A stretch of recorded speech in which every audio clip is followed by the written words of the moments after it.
Can you imagine your life where money is your friend, working with you to achieve all your dreams and desires? If you struggle seeing money as your friend, then join Kathy Cook Noble, financial advisor and educator on understanding how your money can work for you. It is possible. Now, here is Financially Speaking with Kathy Cook Noble. Good afternoon and welcome to the Inspired Choices Network. You are listening to Financially Speaking, and I am your host, Kathy Cook Noble, and I am always excited to be here and share some time together so that we can talk about finances and whatever other concepts in finance and money that people have asked me about or have needed some direction on.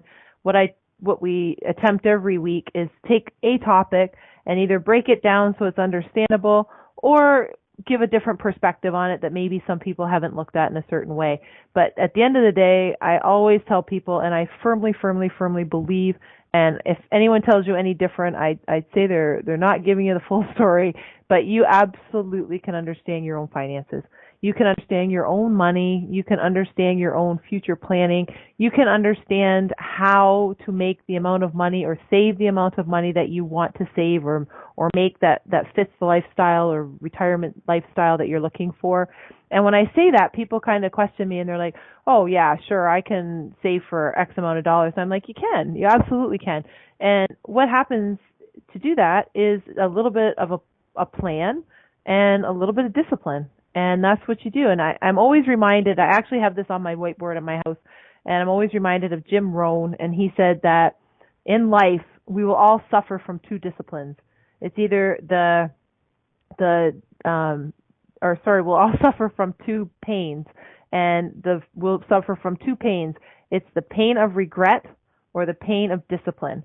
And I have that quote from Jim Rohn saying that, you know what, if we're going to be suffering from pain, all of us in life, and we have the choice between the pain of regret or the pain of discipline, it's easier to suffer from the pain of regret because we get to the end and we're like, wow, I wish I had just been a little bit more disciplined to put that extra money aside or maybe take that extra 5 minutes of exercise or maybe call that friend or neighbor or family member that we didn't get to see too much.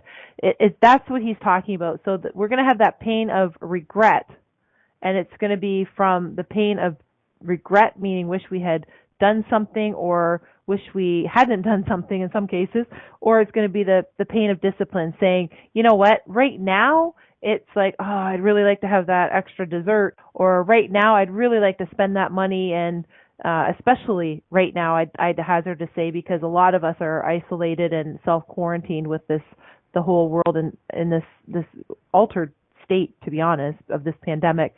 But if we're all at home, it's easy to shop online, and maybe we'll just spend that extra $50 or $100 or whatever it is. And people talk about retail therapy, and that's a regret that you could have later in life, saying, I wish I had been a little more disciplined to say I didn't need to spend that extra $50 and buy that extra, pair of shoes or extra 10 books or whatever it was that you ordered. So that's one of the areas that I really like us to look at, because I think money is a holistic approach, and a holistic approach meaning it's really easy for somebody to say, this is how you make money, and you just go off and do it. That's actually very easy because money has no feelings. Money has no loyalty. Money has no preference. Money doesn't love you over me or me over you. Money doesn't think about us like that. There's a lot of money swirling around out there in the world, and money's just like, hey, whoever wants me can have me. There's no loyalty. There's no discrimination. There's no issues whatsoever. And the issues really come down to us and our mindset. So when I say it's a holistic experience to deal with your money, I mean it sincerely, because a lot of people that I talk to have more of a mindset issue when it comes to their money and their finances. For whatever the reasons are, something in their past, something that they have heard, something that they've had repeated over and over and over again, and they believed it to be true, where it's so hard and you can't understand it. That's where your mindset really gets affected. And when we talk about mindset with money, we talk about what are you attracting. And I know this might sound kind of strange on a financial show, And when we talk about financial topics, and we definitely are going to be talking finance tonight, as we always do, because ultimately I believe everything comes down to finances. With and when I say that, I don't mean that money is in any way to be desired more than anything else, but I mean that to say that we all need money in some capacity or another to live the lifestyle that we want. So what we want to deal with, and what we do here on the Inspired Choices Network, is we look at a holistic approach.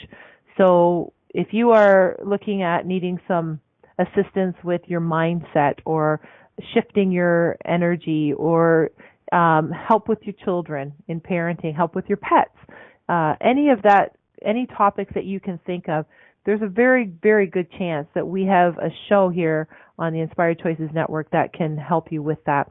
And we have some pretty amazing hosts that are always welcoming and open to take your questions, either on the live show or by emails, or any kind of phone calls or text message, whatever the case is, because we are podcast after our live show in over 50 platforms, which is pretty cool. I mean, let's be honest, it's kind of cool. And it also gives everybody no excuse why they couldn't catch on to one of our shows, because we're pretty much everywhere. And if there's a topic that we don't have, then I think you have a unique opportunity, if that's a gift that you share on how to do certain things or share certain skills, then that's an opportunity for you to have your own show and share these skills with the rest of the world. Because if we all sit silent and do nothing to help each other or share with our skills, then nothing really ever moves forward or gets done. But the people that I see step up and really put themselves out there, and sometimes they're ridiculed, and sometimes they're judged quite harshly, and frankly, I'm going to go out on a limb and say a lot of politicians fit into this category. It's people putting themselves out there to share the gifts that they have, whether you're a politician or whether you share insight into your mindset, or how to support yourself and others with stress and this pandemic and those kind of gifts. Everything matters, and everything that we do is important, and it all does affect each other. So, I mean, as much as my life is in the world of finance as an advisor and having a bookkeeping business, I see a lot of the money issues are really about helping the people with the mental mindset part of it. And that could be not just about money, but about how they view themselves, how they view their business, how they view their finances, how they view their family relationships. It really does all truly work together. So when I say that, obviously we're going to talk about something financial, because that's what I do, and it's what I love, and frankly, it's really more of my comfort zone. So I like to leave all the other stuff that I'm not the expert in to the experts, and that's where they are, where I find them here on the Inspired Choices Network. So please feel free to reach out if you have questions. If you need to understand a topic that I haven't tackled yet, then I'm happy to take it on. I have been pretty good, I think, at getting through all the topics I've been asked for. Obviously, I will continue to move through them. And anything that people ask me for, either they see me in person and they talk to me and I'm like, oh, you know what, that would be really good for the show, because if one person's asking, I know somebody else is thinking it. So please always reach out, share whatever topics you want to have a little bit more in-depth conversation about, and we will certainly do that. Or if there's a special guest that you want me to bring on, I'm happy to do that too, because I do have special guests once in a while, and that's always a treat for me to be able to get some of these people that I respect and am able to work with. So that's who we are. That's what we do. And I'm excited for those of you that are joining for the first time tonight to be with us. For those of you who are returning, I thank you for coming back. And we're going to take on a new topic tonight. And what we're going to talk about is sharing your wealth with the next generation. So here's what happens. People I talk to, they all don't really believe that they have an estate, or they don't really understand that they have wealth. Because when I say the word wealth to people, they instantly go to who and what lifestyle you see on TV. So if you think wealth is Oprah, you're right. That's a considerable amount of wealth. She has a lot of dollars. but it's also a considerable amount of wealth in the sense that she's very happy and adjusted with herself. And I say this based on what I've seen with her in interviews and on TV. Not because I know her to be a friend. I've never talked to her. I have no insight that I'm sharing with you except the same stuff that you see on TV in her interviews. And the people who are really at peace with themselves are able to do with their wealth and very happy with their, and at peace with their wealth, because there's a lot of people that have wealth and they feel guilty about it because they inherited it and they didn't work for it, or they feel guilty because other people don't have it. And this is where I was talking earlier about the mindset. The people who have wealth and are in a comfortable, healthy mindset with it are the ones who also do and have the potential to do a lot of really good things with the money. So when I talk to people, I think, as simple as it might sound, I think it's everyone's responsibility to do as best you can with all the gifts that you have and make the most amount of money that you can so that you can do good in the world. So for those of you out there who think, I don't like money, I don't want to be rich, that is a completely acceptable lifestyle and mindset to have. And I would say, great, when you make the money and there's going to be charities and people that you want to support, maybe especially right now because there's a lot of people that are really feeling pain in a lot of different ways because of this pandemic we're enduring. But for those of you that, I still say, make as much money as you can so that you can give it to your charity and help other people, or so that you can have the money and just help your neighbor if your neighbor's in need. It doesn't even have to be something as, a charity or anything. So when I talk to people about wealth, I don't say, oh, you make money and worship money, and I absolutely don't think that. I think you make as much as you possibly can so that you can do the most amount of good in the world while you're here. And that really is what money is for. And I think if you look at some of these super wealthy people like a Jack Welch or a Jeff Bezos or Warren Buffett or Oprah Winfrey or Sarah Blakely, people like that, where they have a huge amount of wealth, Sir Richard Branson, they also do a lot of charitable work with it, and they also help a lot of people. I remember once I saw J.K. Rowling, and for those of you who don't know her, she was the author of the Harry Potter series, and that's where she got her fame from, Harry Potter. And I saw an interview with her once, and she was asked. Her claim to fame is that she was the first author to pass $1 billion in net worth. And the question was asked, do you get people asking you for money all the time? And she said, yes, in fact, I do. And, well, what do you do when you get these requests? She said she gets letters all the time, like just hundreds and hundreds and hundreds of them a month requesting money. Like, I have a sick relative, I need money. I have falling on hard times, I need money. I can't send my kids to school, I need money. All those similar, anything that you're thinking of, she's probably had that letter. And when she was asked, well, what do you do with the letters? She said, I read them and sometimes I send money, because she's in a position where she can.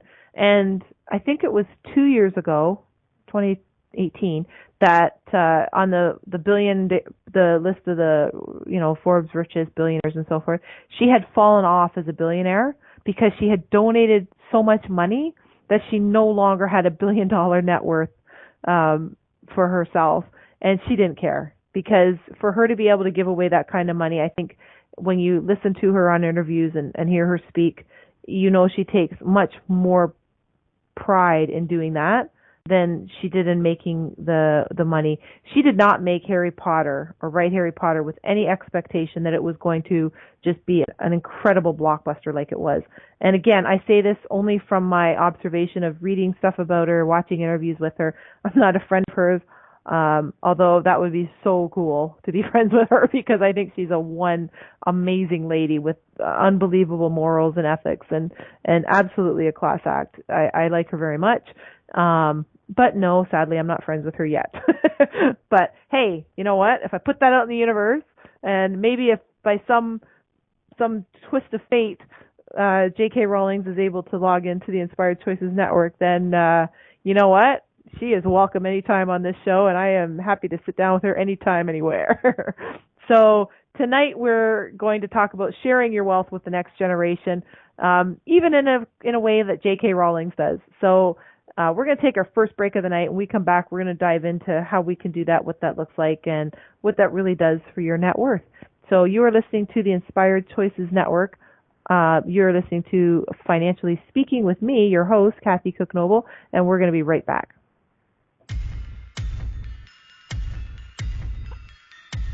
Too many of us get caught up in the unreal lives of reality television and complete to acquire stuff, which is setting us up to accumulate lots of debt.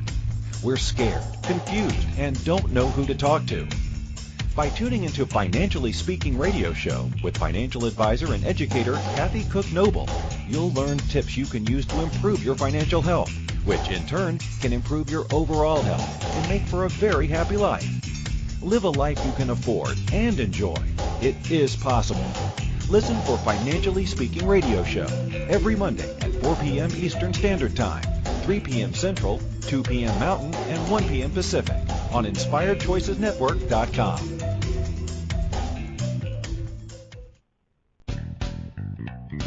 Are you a subject matter expert? Are you here to share your expertise with an audience waiting to hear from you in only the way you can deliver? Are you ready to have your voice amplified across the airwaves? Inspired Choices Network has a global radio platform streaming to millions of people across the world.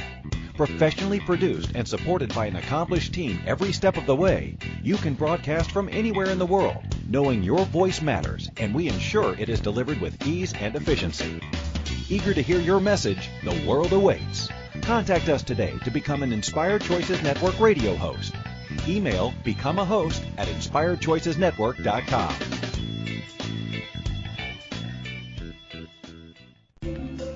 This is Financially Speaking radio show with financial advisor and educator Kathy Cook Noble. To participate in the program, call in the U.S. 815-880-8255. Canada 613-800-8736, or Skype us at Inspired Choices Network. You can also make the choice to ask or comment by email by sending to Kathy@bookkeepplus.ca. Now back to the program. Good afternoon, everyone, and welcome back to Financially Speaking on the Inspired Choices Network with your host, Kathy Cook Noble. And I'm happy to be here, excited as always, because we get to talk all things finance, all things money, and all things available. So there's no restrictions on what we can talk about. So tonight we're going to talk about sharing your wealth with the next generation. Now, what does that actually mean? I know, let's talk about wealth, first of all. And let's define. A lot of people have a lot of different definitions for the word wealth, and a lot of people think of it as the more money I have, that's how wealthy I am. And I know this is a show about money, so naturally that's what we're going to talk about. But I think we should also just pause for a moment and think what wealth really means to us. And wealth can be I have a roof over my head, I have food on the table every night, and I have a healthy family. And that can be a definition of wealth as well. It can be a definition of wealth when you have a family member that has a health scare and they're okay and they end up healthy and happy and cured or their health is under control or whatever the case may be. That also is a definition of wealth. Many families and many people consider themselves very wealthy because they have a partner or spouse, they have children, or they don't have children, or they don't have a spouse if that's what they want. But they're considered very wealthy because they have the family or they have the lifestyle that they really truly desire. And I think it's always interesting when I talk to people about wealth. Most people go straight to how much money I have, and that's the wealth. But I would like to just say, when you look at your situation, maybe you are wealthy because you have happiness and health, and maybe you don't have a 6-car garage on a 100-acre property, but and if you do, and maybe that's wealth to you. But if it's not, then everyone's definition is different. So just like everyone's needs are different, and everyone's goals for retirement are different. Everyone's definition of wealth is also extremely valuable and extremely valid. So when I talk to you tonight about wealth, I am going to talk to you about some money. Obviously, I have to. Hello, it's financially speaking. I'd probably get in trouble if we didn't talk about money at some point. So I don't want to get in trouble, so let's talk about money.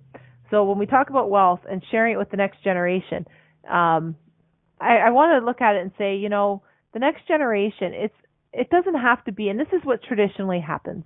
And for those of you out there who've been through something like this, you probably know this to be true. Somebody passes away, whether it's a parent, a godparent, a grandparent, an aunt, an uncle, whatever the case is, a close friend, neighbor, and you're left money through their will, or somehow you end up with money from their estate, then that's passing wealth to the next generation or to another person. The next generation is typically from parent to child, right? So a parent passes away, the money goes to the children. And that's what happens. We pass the wealth to the next generation. But how do we do that? Normally what happens is that person passes away and they say, oh, by the way, mom, dad, grandma, blah, blah, blah, had X number of dollars and you're going to get this amount. There's a couple siblings. We're going to divide it equally so everybody gets the same amount of money. And you're like, wow, I didn't know she had that kind of money, or I had no idea, that was coming to me, or whatever the case is. But it's usually one of those situations where it's not planned out super well, and it's not something that most people ever know about. It just kind of happens, and you're like, oh, you're kidding. I got an inheritance? And it's shocking. I would have to, and in the movies, for those of us who ever seen it in the movie, you sit in the lawyer's office, and they read the will and they say, and you get the house and you get the car and there's $1 million we're dividing between you people, and there's all that change in music and we're all surprised. But in reality, that is not how it should play out. When somebody passes away, and I tell people this all the time, first of all, I can't stress enough how important it is to have a will to make sure your wishes are heard. But when somebody passes away, it should not be a surprise that you get the house, you get the car, we're going to split this money.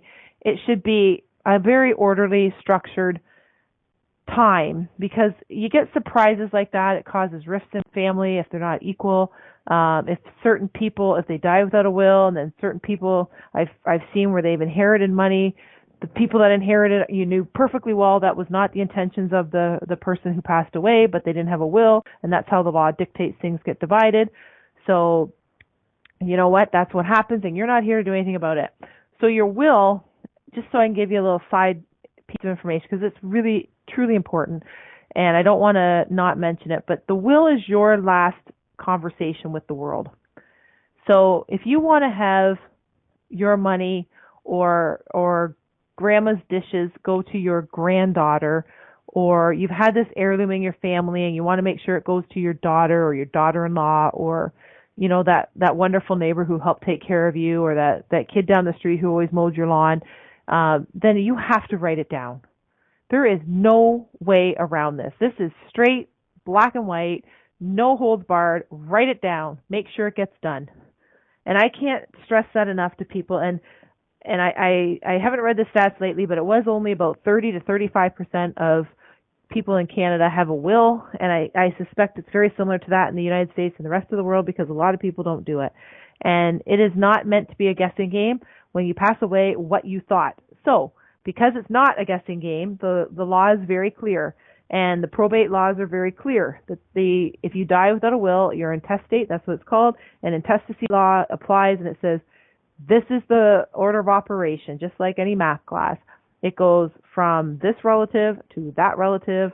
And for anybody who ever saw Prince, the artist, when he passed away and saw anything about him, he died without a will, and it took a long time to go through who should be part of it, because he had half-sisters, half-brothers, stepsisters, stepbrothers, on and on and on and on, until they finally narrowed it down to the way the law would require the money to be, the estate to be processed.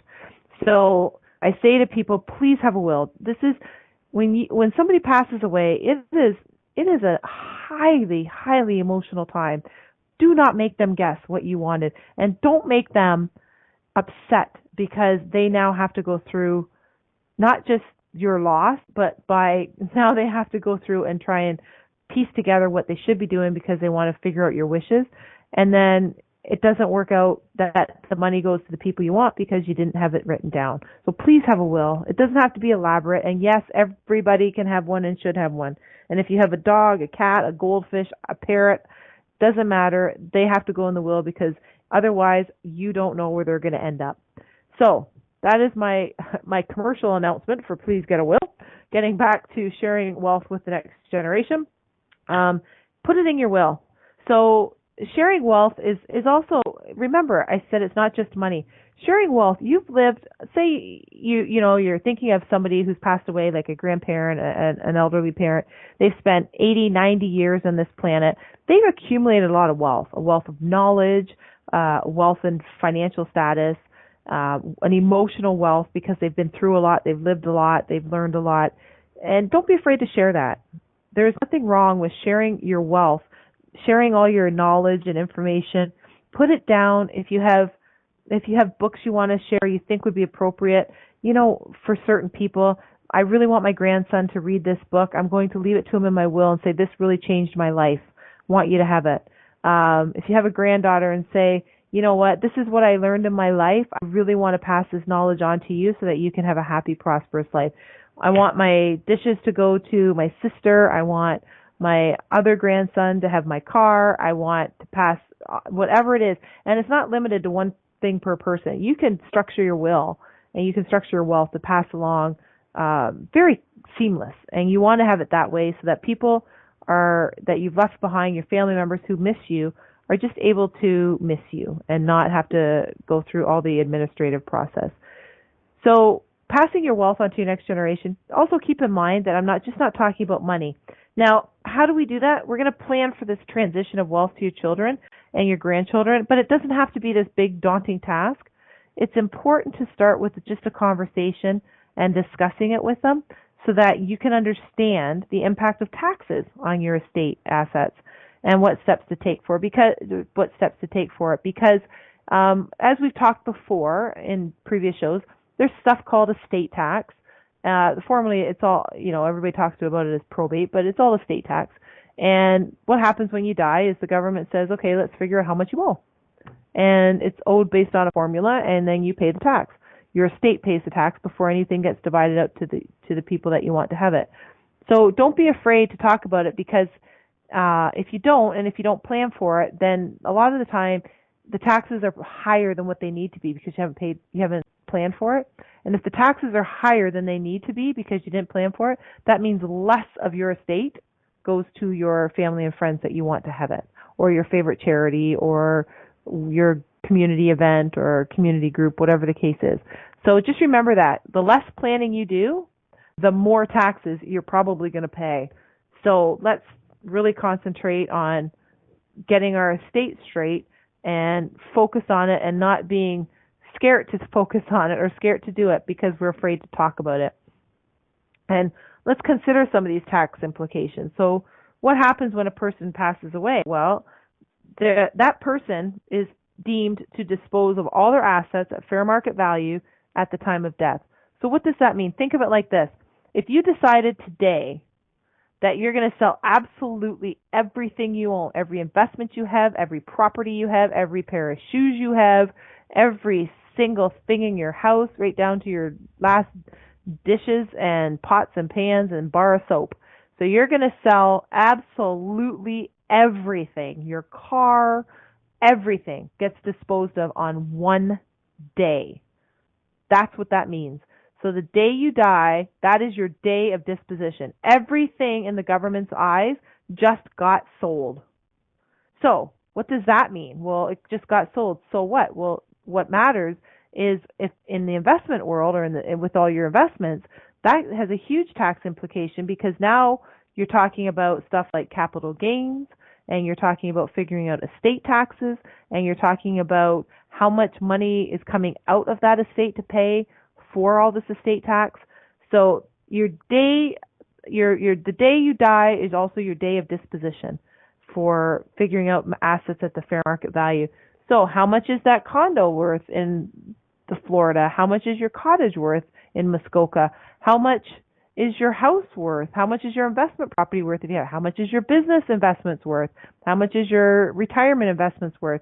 All of it gets figured out because the government wants to be paid on that. So on that happy note, we're going to take our second break. And when we come back, we're going to continue to talk about how we share our wealth with the next generation. So please stay tuned. You are listening to the Inspired Choices Network with Kathy Cook Noble, and you are listening to Financially Speaking. We will be right back.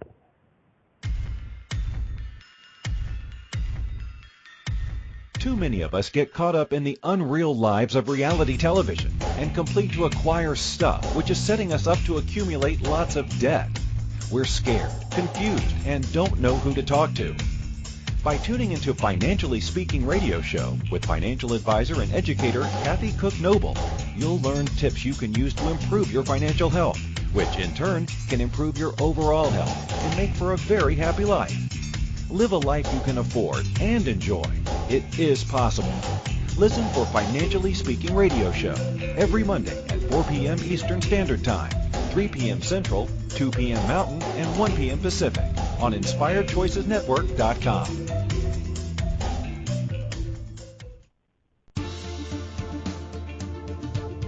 Money is complicated, right? Actually, no, it's not. You don't have to be a trader on Wall Street to get a handle on your money. TV shows often instill fear to keep you believing you can't understand it or do anything yourself. If dealing with your finances brings up a lot of other F words, then you need to read All Ladies Should Use the F Word, A Guide to Loving Your Finances by Kathy Cook Noble. Kathy helps you take control of your finances and leave the other F word, fear, in the dust.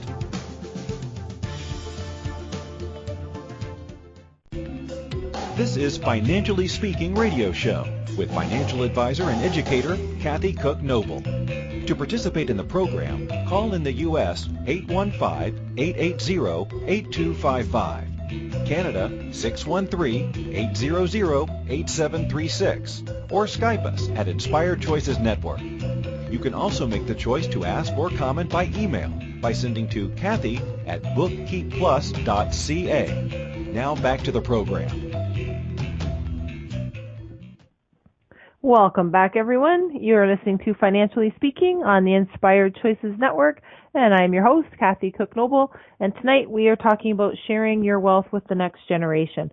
And before I went to break, I hope I was inspiring enough or encouraging enough to tell people to take some action and go out and get their will so that we can get your wishes in order. And we were also just starting to talk about the tax implications. So your date of disposition at their fair market value is the day that you die. The only thing I will tell you is that excludes your principal residence, which is where you live, your home address, your home residence.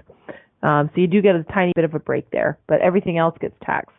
However, there is an exception, and this is for a spousal rollover. So if two people are married and one person passes away, everything rolls to the spouse, and then vice versa. If they had passed away, then it rolls to the other spouse. It rolls between spouses. It's not, in terms of the courts and the government, it doesn't matter who passes away first. It's not based on age or gender. It's whoever passes away first, it all rolls to the other person. And then the second person is the day that we go through this whole disposition and reading of the will. So assets that pass through your estate before they're being distributed to your beneficiaries, these are what's subject to the probate fees that we talked about, the estate taxes. In Canada and Ontario, it's called the estate administration tax. And also there's some challenges and known or unknown creditors that could reduce the assets and impact the estate goal. So we don't like to have surprises come out when somebody is going through their estate unwinding, I guess. We want to have, it's not meant to be a surprise. It's meant to be a nice, orderly conduct of getting your estate wound down, the taxes paid, and getting as quickly and as efficiently as you can so that the bulk of it goes to the beneficiary, which is obviously the intention of the person who passed away. So if you're concerned at all about the overall impact of your estate and the objectives related to the disposition of these assets on your death, guess what? There are things you can do that can help minimize this. And a life insurance policy with a named beneficiary can alleviate a lot of these concerns. So as not just life insurance, you've heard me talk about that before. You know I'm a big fan of it. It's like this magic little boring math formula that can do these great and wonderful things. As well, the investments that some of the investment assets can be transferred into an exempt life insurance policy, and an investment growth during your lifetime would not be subject to tax unless the funds were withdrawn. So there's a lot of really cool things that you can do, and I strongly recommend that you talk to an advisor or an accountant to get some assistance on that. This would allow some of the capital to grow in a more effective manner, and the insurance proceeds would add to the amount of capital available to your family. And of course, we've talked before about some of the opportunities with life insurance, how it passes within 7 to 10 days, in some cases, tax-free directly to the beneficiary, outside of the whole will, because it's a standalone policy under the Insurance Act. So there's a lot of really great things that you can look at and see if that works for you, if it makes sense. Insurance, I'm not sure if any of you out there have heard my show on insurance, but you can see where talking to your advisor would be helpful, because life insurance proceeds are not subject to income tax as long as they're set up correctly, obviously. We don't want to have that problem. In addition to designating the beneficiary, and the beneficiary is not the estate, it's a person, it's a charity, that's something that is someone that is designated specifically in the policy. The proceeds of the policy pass outside of the estate, and then they're not subject to probate fees. And then any additional benefits of designating a beneficiary are creditor protected, and the beneficiary designation cannot be disputed through a will challenge.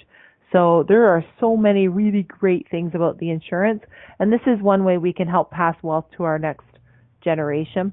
There's always some changes to the rules that we need to watch with the Income Tax Act, with Insurance Act and stuff like that, which is why, you can understand your stuff yourself. You absolutely can understand your own finances, your own estate planning.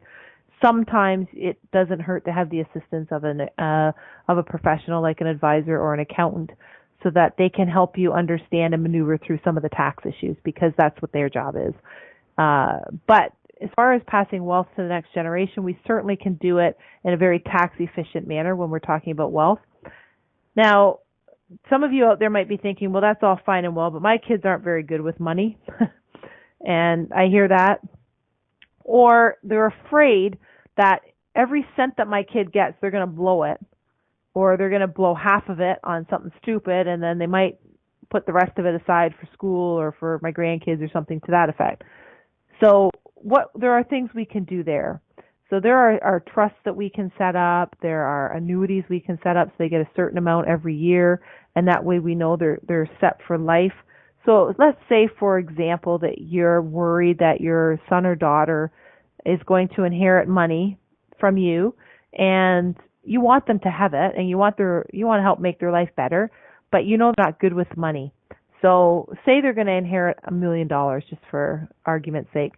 And if they're going to inherit $1 million when they're 50 years old or 55 years old, they still have a lot of years left to live. And you don't want them to just blow it by going, and people laugh and they're like, really, blow $1 million?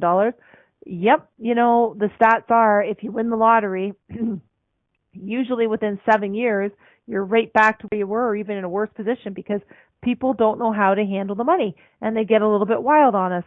So in this case, we're going to say, well, we know they're not good with money. We know that they get a little bit excited and spend a little bit too much. And it's easy to spend $1 million and wipe through that pretty quickly. So what you can do is you can put stuff in place and say, okay, I want to pass this wealth on, but I want it to last. And I'm doing this for their sake, because I want to make sure that they're always going to have money. They're not going to lose the roof over their house. They're going to have money to buy food. They're going to have money to put gas in the car and so forth. So you can do things like put that in a trust and have a trustee help administer the money with parameters of what they can do, how they can withdraw the money. It's not going to just be, well, I've decided I want to pay for my whole neighborhood to go on a trip to Italy. It's going to be some structure that they have. Or there's another option. I mean, there's lots of options, so I'll just give us a couple tonight. You can set up an annuity, and that's under the Insurance Act, and you can say, you know what, I want that money invested, essentially, and I want I want to make sure that my son or daughter gets X amount of dollars a year, let's say $50,000 a year, and that way they can live a good, comfortable lifestyle and pay their bills. Now, if in say they get really good with their money and they want to pay for their neighbors and them to all go on a trip to Italy, well, they can do it because they have that money.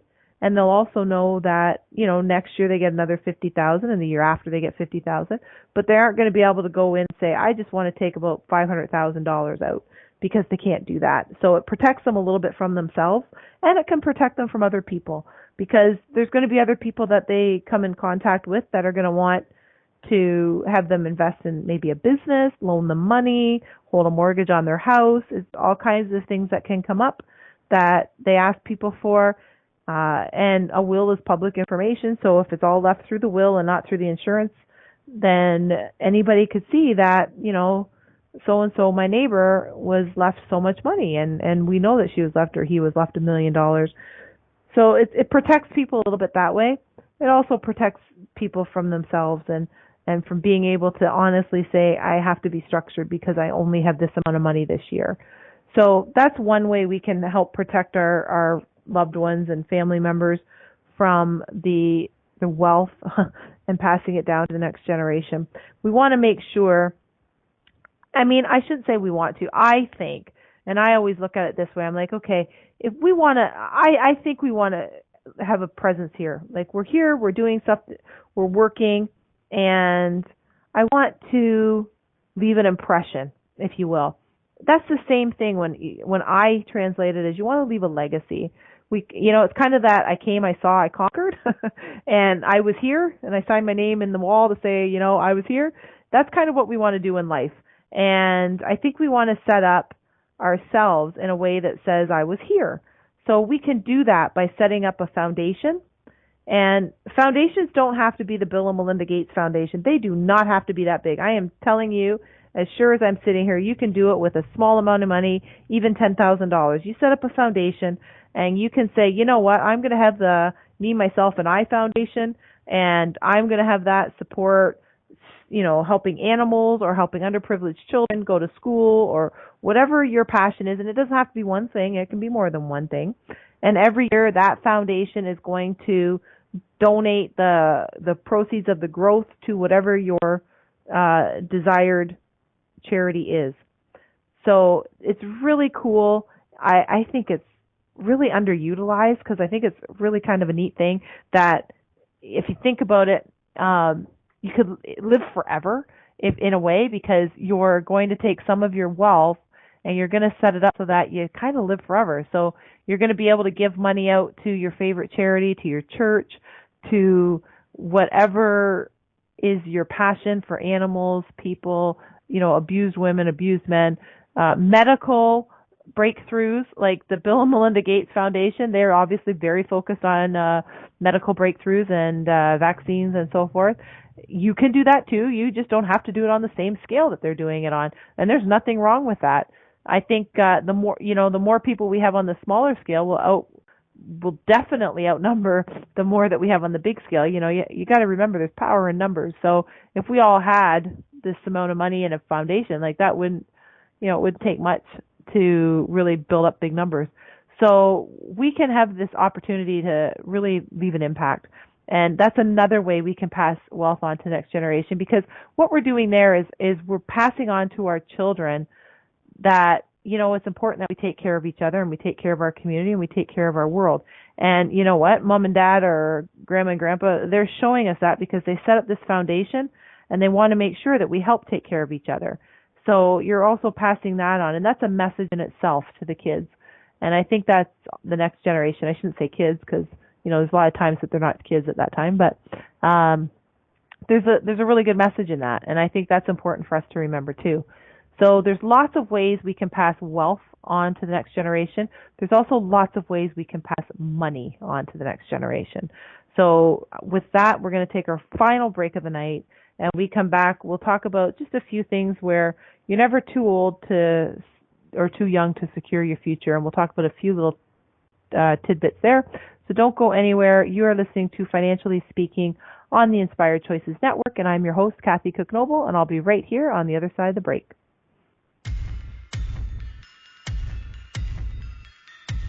Too many of us get caught up in the unreal lives of reality television and complete to acquire stuff, which is setting us up to accumulate lots of debt. We're scared, confused, and don't know who to talk to.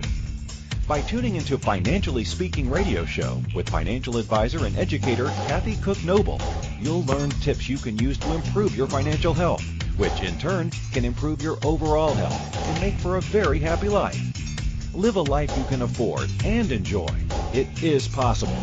Listen for Financially Speaking radio show every Monday at 4 p.m. Eastern Standard Time, 3 p.m. Central, 2 p.m. Mountain, and 1 p.m. Pacific on InspiredChoicesNetwork.com. Money is complicated, right? Actually, no, it's not. You don't have to be a trader on Wall Street to get a handle on your money. TV shows often instill fear to keep you believing you can't understand it or do anything yourself. If dealing with your finances brings up a lot of other F words, then you need to read All Ladies Should Use the F Word, A Guide to Loving Your Finances by Kathy Cook Noble. Kathy helps you take control of your finances and leave the other F word, fear, in the dust.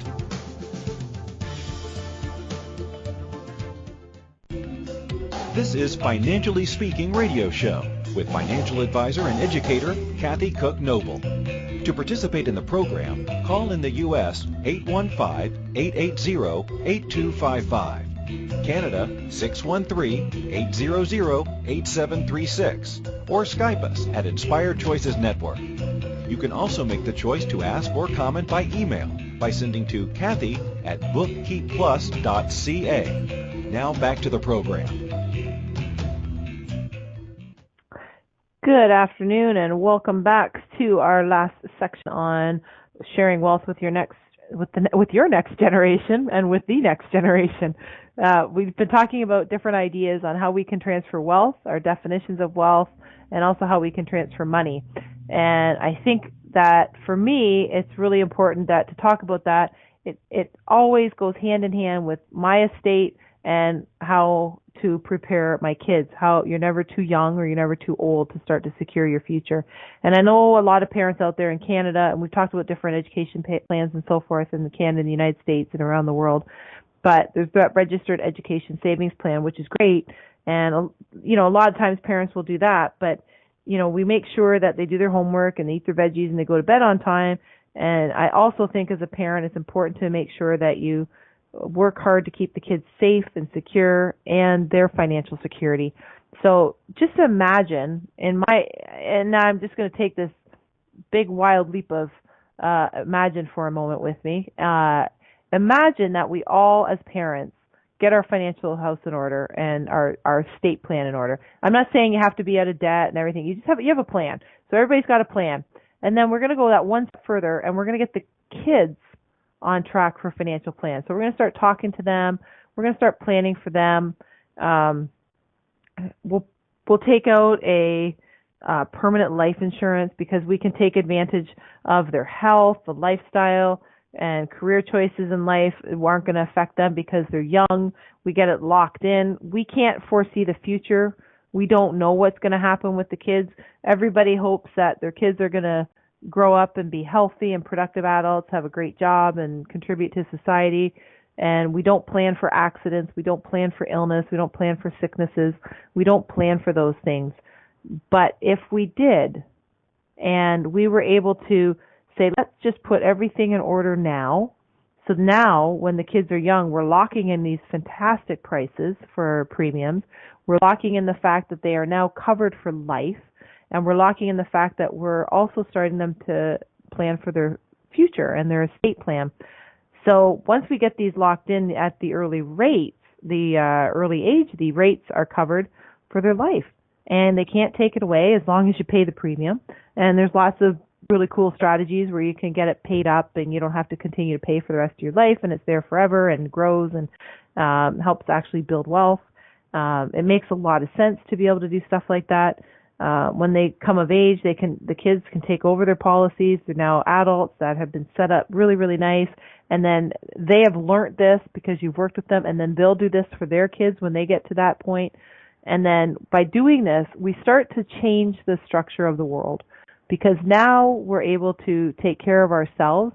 We get ourselves all lined up financially, and then we start to change the environment, really, the financial environment, because now we don't need as many social programs because we've established things ourselves and we've taken care of these things ourselves.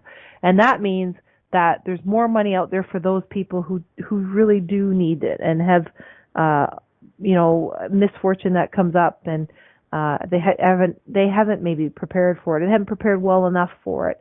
Now we're leaving open the door to more money being available for those people because we've taken care of ourselves. But if we all take care of ourselves and we help the next generation take care of them, and we teach the next generation and they teach the next generation, then the reality of it is we are going to eliminate a lot of the problems, social needs and financial needs that we have. Now, I know that's a really big leap of faith, but I like to think that we have the ability as one world to come together and do stuff that can be done.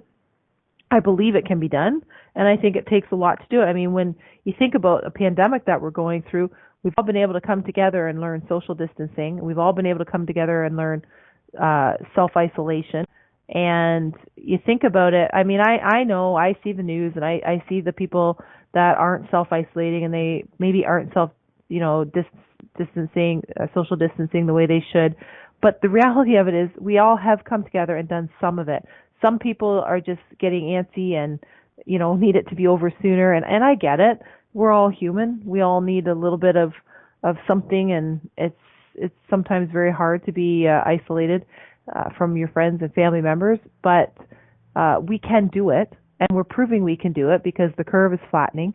So I think we can do it with our finances, and we can get our finances in order, and we can help our kids get them in order, and they can help their kids get them in order, and so on and so on. And I just think if we can do that, that's a pretty awesome gift that you can give people. And that, too, is passing wealth to the next generation, because we're now sharing with them our knowledge of how we did it, and we talk to them. We make them less scared about money. We make them less scared to talk about money. And if we're less scared to talk about it, and we're more inclined to understand it, because we can understand our own stuff. Even if we're little, we can understand a lemonade stand and an allowance. So if we can understand that and we're more comfortable with it, we're less likely to get ourselves in financial trouble, because we're going to understand what we're signing more. We're going to understand what debt is. We're going to understand what a credit score and why it's important. And we're going to understand whether or not it's good to get a mortgage for a house or a traditional one or a home equity line of credit, because we're going to understand some basic financial concepts. Our kids are going to understand them, and they're going to be able to make these really great decisions that are financially abundant for them.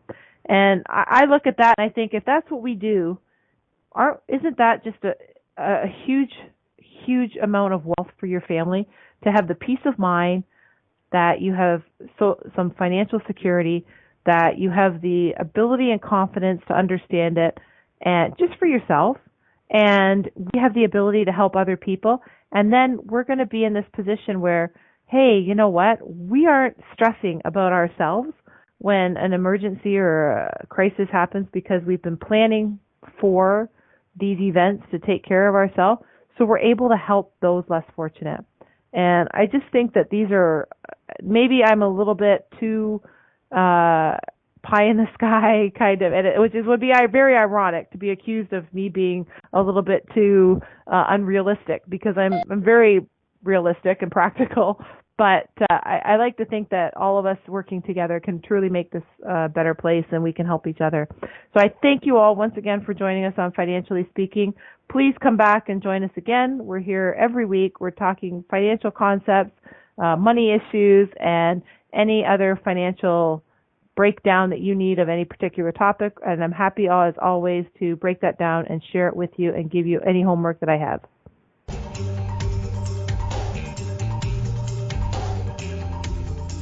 Thank you for choosing to listen to Financially Speaking Radio Show.